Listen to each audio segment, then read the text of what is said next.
법궤가 오는 것은 하나님이 오시는 것이다. 그 지난주에 말씀을 드렸습니다. 그 하나님의 임재를 상징하는 여호와의 궤를 다윗이 그것을 위하여 친 장막 가운데 그 준비한 자리에 두었습니다. 지난주에 사무엘하 6장 17절에 보시면은 나오죠. 이제 당당히 여호와께서 다윗 왕과 그가 다스리는 나라와 함께 하시게 되었습니다. 그러면은 그 이후 다윗과 그 나라에 무슨 일이 일어났을까요? 이것에 대해 살펴보는 것이 14번째 다윗 이야기의 내용입니다. 이제 그 내용이 무엇인가를 함께 알아보도록 하겠습니다. 1절을 보시면은 여호와의 법궤가 예루살렘으로 들어온 이후 다윗이 통치하는 이스라엘 나라에 큰 변화가 있었습니다. 그에 대한 첫 번째 증거가 1절에 나타나고 있습니다. 여호와께서 주위의 모든 원수를 무찌르사 왕으로 궁에 평안히 살게 하셨다고 되어 있습니다. 원수를 여호와께서 무찌르셨다 이렇게 나와 있죠. 이에 대한 보충 설명이 앞으로 살펴보겠지만 9절에 보시면은 네가 가는 모든 곳에서 내가 너와 함께 있어 내 모든 원수를 네 앞에서 멸하였은즉 이런 말이 나옵니다. 1절에 대한 보충 설명이 거기에 또 나옵니다. 결국 다윗 통치기에 전쟁에서 원수들을 모두 무찌르고 평화를 이루간 것이 여호와께서 하신 것이다 하는 말입니다. 달리 말씀드리면 여호와께서 다윗과 함께 하신 결과라는 것입니다. 다윗이 스스로 힘을 길러서 군사를 많이 양육해가지고 길러서 이룩한 게 아니고요. 여호와께서 하신 것, 여호와께서 다윗과 함께 하신 결과라는 걸 1절에 알려주고 있다. 이 말씀입니다. 이것이 14번째 다윗 이야기의 배경이 되는 상황입니다. 늘 이걸 염두에 두시고 이제 들으시면 됩니다. 다윗이 자신의 집인 예루살렘의 한 곳으로 모신 여호와의 법궤로 인해서 그 이후의 전쟁에서 여호와께서 이스라엘 주위의 모든 원수를 아무런 거침없이 물리치셨다는 겁니다. 그로 인해 이스라엘 나라는 평화를 누렸다는 얘기입니다. 왕은 더 이상 전쟁에 나가지 않게 되었고요. 자신의 궁에서 그 또한 평안히 살게 되었다는 것을 말씀하고 있는 겁니다. 이러한 때에 다윗이 무엇을 하고 싶어 하는가에 대한 것이 본문의 내용에서 드러나고 있습니다. 그리고 다윗의 그러한 마음에 대해서 여호와께서 어떻게 반응하셨는가, 이게 어떻게 보면 더 길게 기록이 되어 있는 게 본문입니다. 그 안에서 우리는 놀라운 약속의 말씀을 발견하게 될 것입니다. 2절로 3절에 보시면은 이 다윗이 평화를 누릴 때 자신의 집인 왕궁과 하나님의 집인 장막을 비교하게 되었습니다. 그리고 요즘 말로 하면은 이건 아닌겨 하는 이런 생각이 문득 들었다는 얘기입니다. 그래서 다윗이 나단 선지자를 부릅니다. 여기에 처음으로 나단 선지자가 등장합니다. 성경에서. 이 이후에 나단 선지자가 아주 중요한 역할을 하는 거죠. 우리가 곧 살펴보겠지만은 밧세바 사건에서 나단 선지자가 하나님의 보내심을 받고 결정적인 역할을 합니다. 그러면서 다윗이 나단 선지자에게 하는 말이 볼지어다. 선지자에게 봐라 이 말입니다. 이제 내가 말하는 것, 그 다음에 지금의 형편들, 내가 처한 형편들, 상황들을 봐라. 나는 백향목 궁에 살고 있다. 근데 하나님의 궤는 휘장 가운데 있다. 이 말만 합니다. 그 말 속에 담겨있는 뜻이 뭐라고요?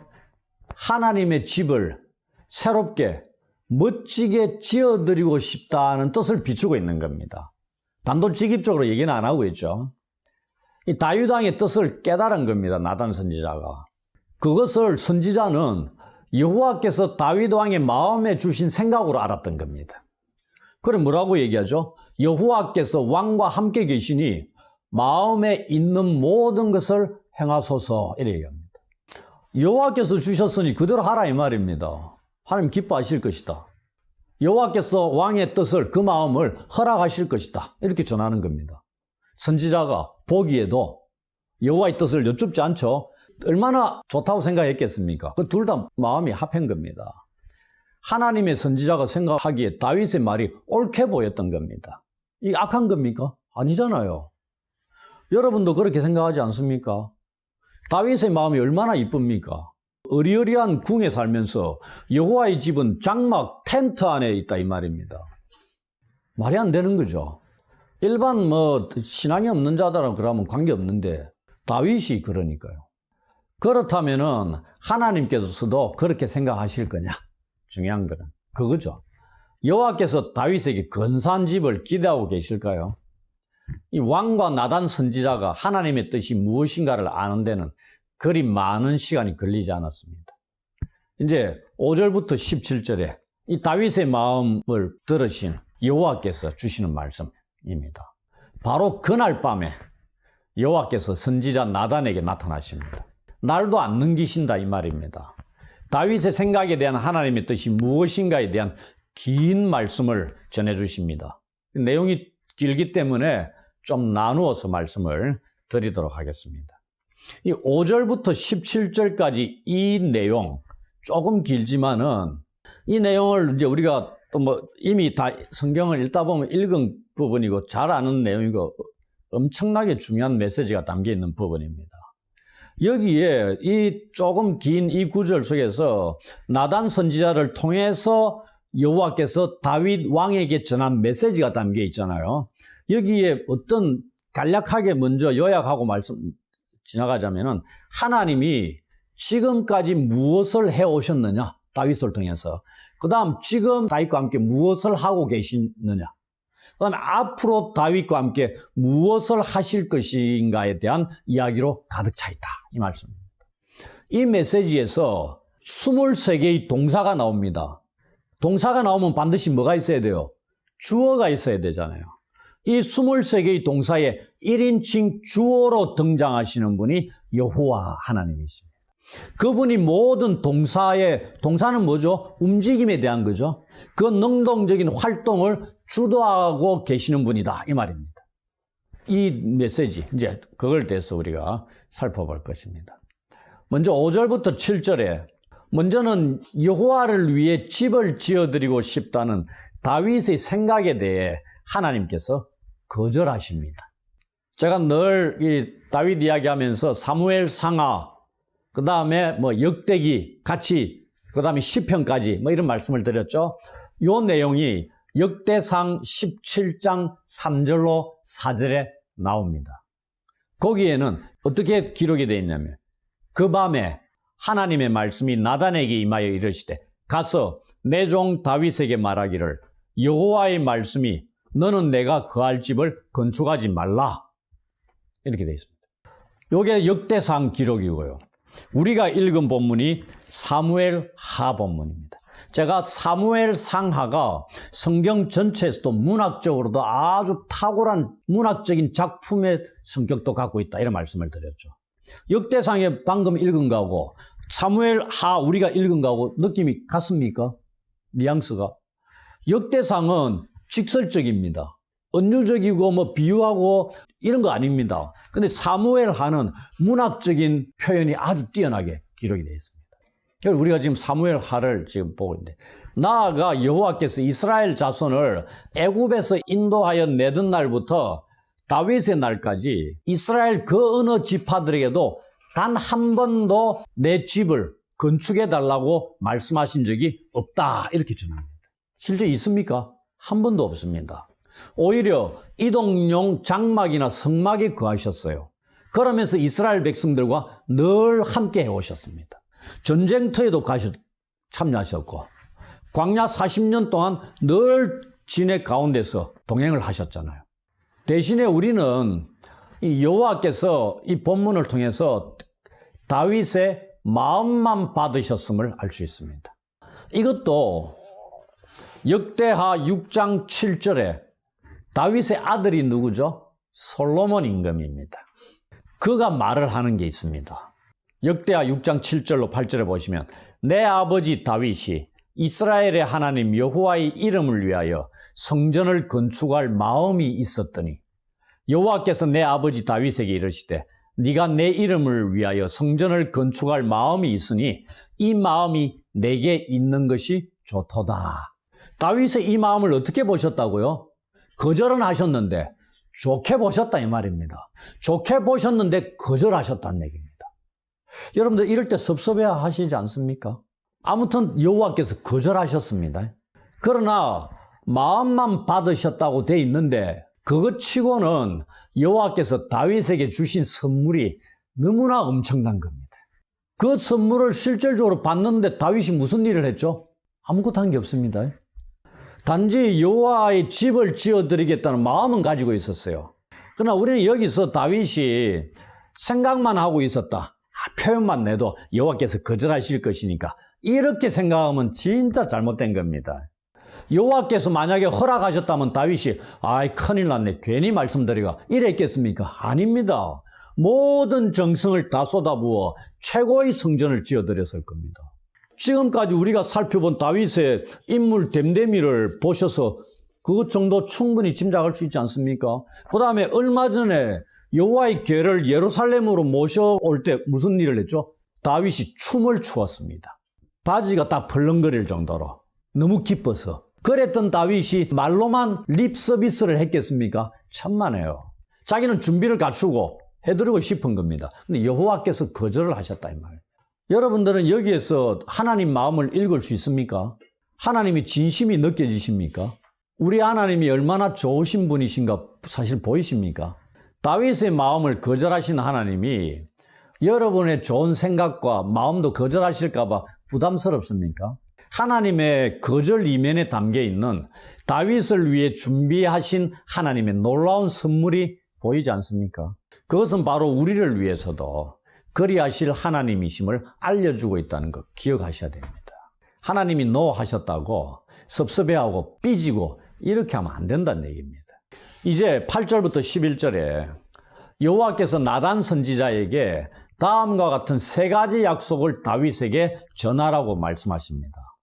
첫째가 8절로 9절에 있는 말씀입니다. 만군의 여호와께서 이와 같이 말씀하시기를 내가 너를 목장 곧 양을 따르는 데서 데려다가 내 백성 이스라엘의 주권자로 삼고 네가 가는 모든 곳에서 내가 너와 함께 있어 내 모든 원수를 내 앞에서 멸하였은즉 땅에서 위대한 자들의 이름같이 내 이름을 위대하게 만들어주리라.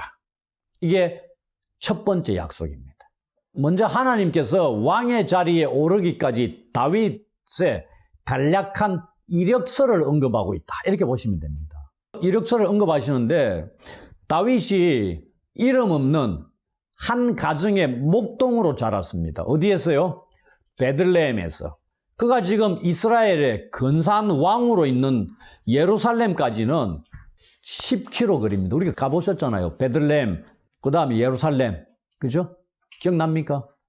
네. 예루살렘의 어떤 문을 통과해가지고 지금 거기에는 유대인들이 아닌 다른 족속들이 산다 그랬죠. 그래가지고 그 가이드가 그런 얘기했던 그런 것 아닙니까? 거리가 한 10km 정도 미만입니다. 그런데 베들레헴에서 다윗이 예루살렘까지 오기까지 얼마 걸렸다고요? 약 20년이 걸렸습니다. 그걸 말씀하고 있는 겁니다.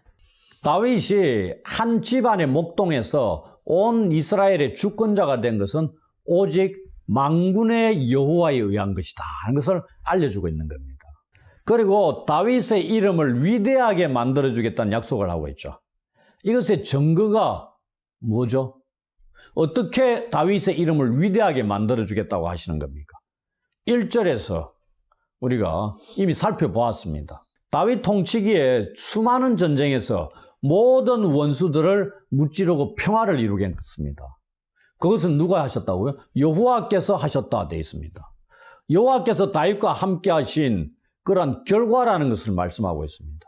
우리가 두 구절만 증거 본문으로 다시 말씀을 드리자면 사무엘상 18장 14절에 하나가 있습니다. 무슨 말씀이냐면은 다윗이 그의 모든 일을 지혜롭게 행하니라 여호와께서 그와 함께 계시니라 이렇게 되어 있습니다.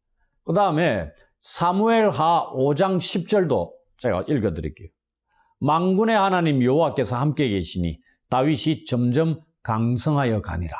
뭐죠? 임마누엘입니다. 이 임마누엘은 창세기부터 계시록까지 계속 이어집니다. 하나님의 백성들에게. 하나님께서 아담을 지으시고 쭉 에덴 동산을 회복할 때까지 자기 백성들과 늘 함께 하시는 그 임마누엘이 어떠한 결과들을 낳는가? 우리는 다윗 임금을 통해서도 확인을 하게 되는 겁니다. 다윗이 모든 전쟁에서 이방 주위 나라를 물리치고 그 나라들로 하여금 이스라엘을 전혀 넘보지 못하게 하였기 때문에 이후에 다윗 왕의 이름이 열방에 널리 알려졌다는 얘기입니다. 그리고 그들이 다윗을 두려워할 자로 삼아 주시겠다. 뭐 이런 약속의 말씀입니다. 나라를 전혀 넘보지 못하는 거죠. 왜? 다윗 왕이 통치하는 나라이기 때문에. 공격했다가 우리가 망한다 이 말입니다. 그리고 다윗이 전쟁을 치러가지고 주위의 모든 열국들 다 무찌르니까 얼마나 그 이름이 위대하게 높아졌겠어요. 그 얘기입니다. 지금도까지도 그래 했고 향후 앞으로도 그렇게 하실 것이다. 그 얘기입니다. 두 번째가 약속이 10절에서 11절에 나옵니다. 내 백성 이스라엘을 위하여 한 곳을 정하여 그를 심고 그를 거주하게 하고 다시 옮기지 못하게 하며 악한 종류로 전과 같이 그들을 해하지 못하게 하여 전에 내가 사사에게 명령하여 내 백성 이스라엘을 다스리던 때와 같지 아니하게 하실 것을 말씀하고 있습니다. 이 약속의 말씀을 이해하기 위해서 우리는 사사시대 당시에 이스라엘 백성들의 삶의 모습을 조금 이해를 하셔야 됩니다. 그 중에 한 가지만 말씀을 드리자면은 사사기 6장 1절로 6절 정도의 말씀입니다. 이 본문에는 기드온 사사가 등장할 당시에 가나안 땅에서의 이스라엘의 삶의 모습을 그려놓고 있습니다. 이것은 이스라엘 자손이 여호와께 악을 행하여 여호와께서 7년 동안 그들을 미디안의 손에 넘기신 결과의 모습들을 그리고 있습니다. 이 당시 이스라엘 백성들이 올바른 거주지에서 정착 생활을 못했습니다. 산으로 숨어 들어가 그곳에 임시 거주지를 만들어 생활하고 있었다. 이렇게. 그리고 산에서 거주지를 하고 밭에 농사를 짓고 산에서 내려와 농사 짓고 거두어 들어가 산으로 도망가가 먹고 뭐 이렇게 생활했다 이 말입니다. 그런데 이스라엘이 파종을 하면은 미디안과 아말렉과 동방 사람들이 메뚜기 떼같이 몰려와서 먹을 것과 가축들을 남겨두지 않고 다 빼앗아갔다 이렇게 되어 있습니다. 그러니 이스라엘 백성들의 삶이 얼마나 궁핍했느냐 알 수 있다. 이걸 기록해 놓고 있다는 얘기예요. 이때와 같지 않게 해주겠다 이 말입니다. 하나님께서 다윗에게 약속하신 이 두 번째 약속의 말씀은 이스라엘 백성들의 삶에서 이러한 위험이나 고통을 없게 해주실 것이다 하는 것이죠. 그리고 가나안 땅에 정착하여 외부의 침입에 대한 염려 없이 평화롭게 살 수 있게 해주시겠다는 그런 말씀입니다. 농경사회에서 다른 나라의 침입의 위험에 노출되어 있는 약한 나라 백성들에게는 이와 같은 약속의 말씀은 엄청난 위로의 말씀입니다. 농사 열심히 지어놓으면 쳐들어와가 다 싹 썰어가 버려 보십시오. 뭘 먹고 살겠느냐 이 말입니다. 그렇다고 그 다음에 농사 안 짓겠습니까? 지어야죠. 그럼 또 열심히 지으면 씨 뿌리 놓으면 싹 와가지고 또 가축까지 다 잡아가고 이렇게 했다 이 말입니다. 사사시대에. 그러한 일이 다윗 왕이 통치에 있어서는 일어나지 않을 것이다. 하나님이 보장해 주신다 이 말입니다. 세 번째 약속은 두 번째 것과 연결되어 있습니다. 자기 백성들이 한 곳에 정착하고 거주하는 곳이 가나안 땅 아닙니까? 축복의 땅. 거주하고 이방 나라의 침입에 의해서 도망다니거나 거처를 이리저리 옮겨 다니지 않고 다른 나라의 침입에 대한 염려나 걱정도 할 필요가 없게 되면 어떠한 결과에 이르게 되겠느냐 이 말입니다. 다윗이 도망자 생활을 10년 넘게 했잖아요. 얼마나 뼈저리게 경험했겠습니까? 심지어 블레셋까지 도망을 갔으니까요. 그런데 하나님이 한 곳에 정착하여 외부의 위협이나 이런 것 전혀 없이 고통 없이 평화를 누리게 해주겠다 이 말입니다. 그 다음에 무슨 결과가 났겠느냐? 세 번째 약속입니다. 너를 모든 원수에게서 벗어나 편히 쉬게 하리라 이 말씀입니다. 한마디로 표현하면 뭐죠? 평화에 대한 겁니다. 이걸 구약의 말로 샬롬입니다. 네 삶에 샬롬을 누리게 할 것이다. 샬롬은 누가 주시는 거라고요? 여호와께서 주셔야만이 누릴 수 있는 겁니다. 사람이 복지 정책을 잘 펴가지고 다 누릴 수 있는 게 아니다 이 말입니다. 이 샬롬은 하나님에 의해서 누릴 수 있는 평화적인 그런 삶입니다. 모든 위험으로부터 다 제거가 되고 안전하게 보호가 되는 부족함 없이 누리는 이게 샬롬의 삶입니다. 이걸 하나님께서 주시겠다 이 말입니다. 여러분은 지금 주위에 아무런 위험이 없는 샬롬을 누리며 살고 있습니까? 여러분을 위협하며 염려하고 근심하게 하는 요소들은 없습니까? 이러한 것들이 없이 살아가는 사람들이 몇이나 있겠습니까? 하나님께서 주시는 샬롬은 우리 삶을 위협하는 온갖 악한 것들로부터 벗어나게 하고 우리가 평화를 누리게 하고 그것들이 위협들이 우리를 해하지 못하게 보호를 해주시는 것을 말하는 게 하나님이 주시는 샬롬입니다. 삶 가운데 하나님으로부터 주어지는 이러한 평화를 누리며 살아가는 자들이 되기를 주의 이름으로 축원합니다. 이제 우리는 오늘 본문에서 가장 중요하고 사무엘서 전체의 신학적인 절정이고 전체 다윗 이야기의 클라이맥스라고 할 수 있는 내용을 살펴볼 차례가 되었습니다. 여기에 나오는 것을 일명 다윗 언약이라고 부르기도 합니다. 다윗 언약의 내용은 두 가지입니다. 첫째는 여호와께서 다윗을 위해 집을 짓고 그의 왕위를 영원히 경고하게 하실 것이라는 겁니다. 5절에 보시면은 네가 나를 위하여 내가 살 집을 건축하겠느냐라고 여호와께서 질문을 하십니다. 다윗이 여호와의 살 집, 뭐죠? 성전을 건축하겠느냐? 여기에 대해서 성전 건축자가 누구라고요? 다윗 임금입니다. 그런데 여호와께서 역할을 바꿔가지고 이제 여호와가 다윗을 위해 집을 지어주실 것이다. 이래 약속합니다. 근데 다윗은 집이 있어요, 없어요? 있잖아요.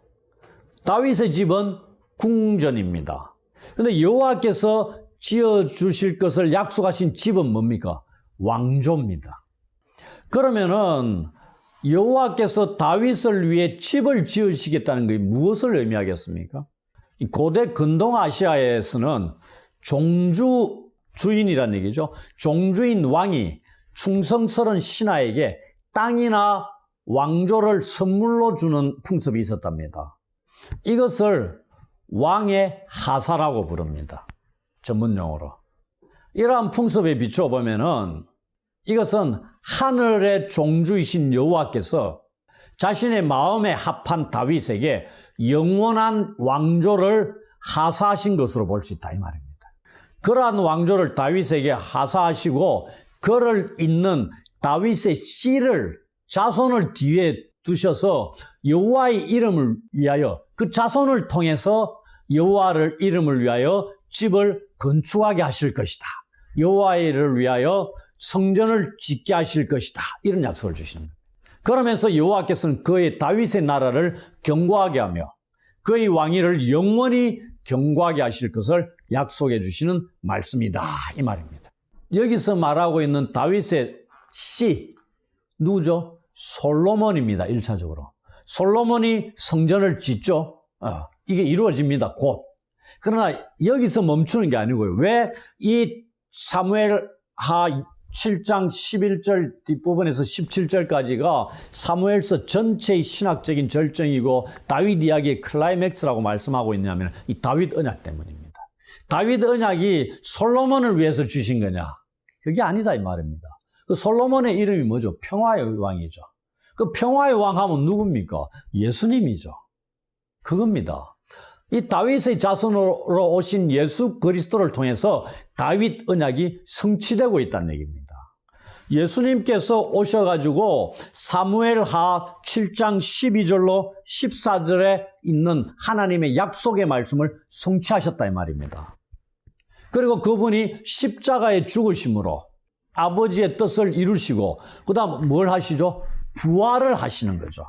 부활을 하시면서 로마서 1장 4절에 보시면 성령을 따라 부활로 말미암아 하나님의 아들로 선포되셨다 이렇게 되어 있습니다.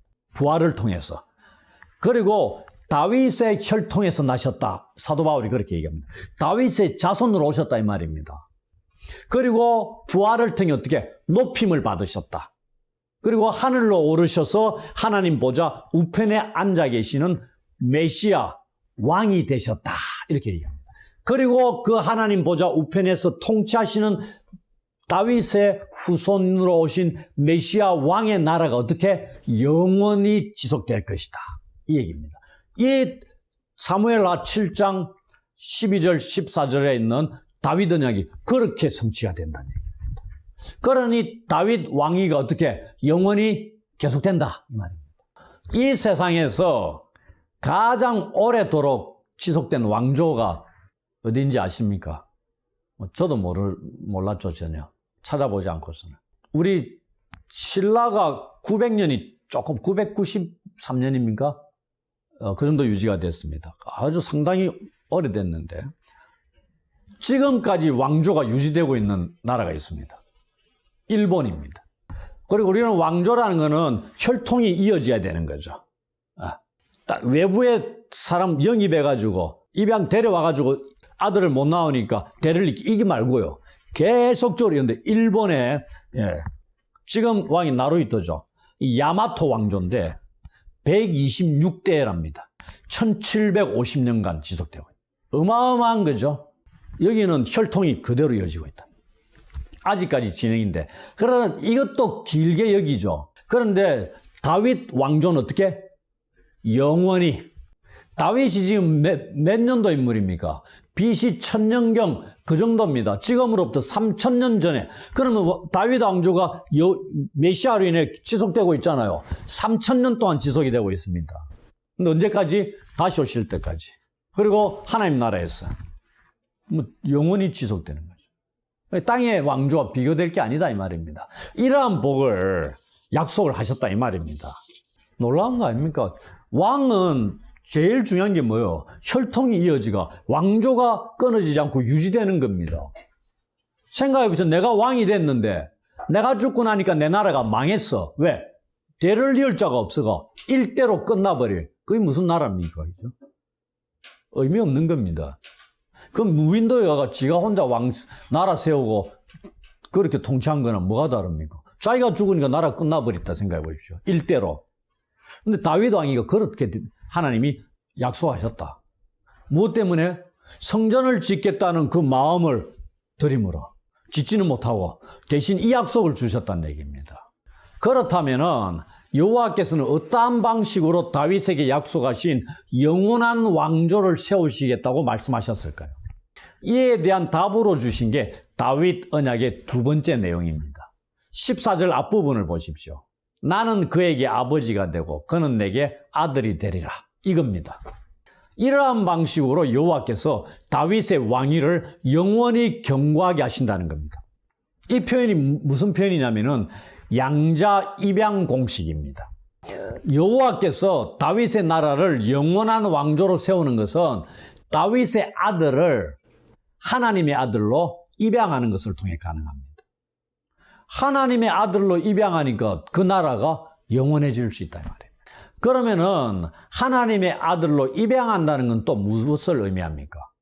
14절 15절에 답이 있습니다.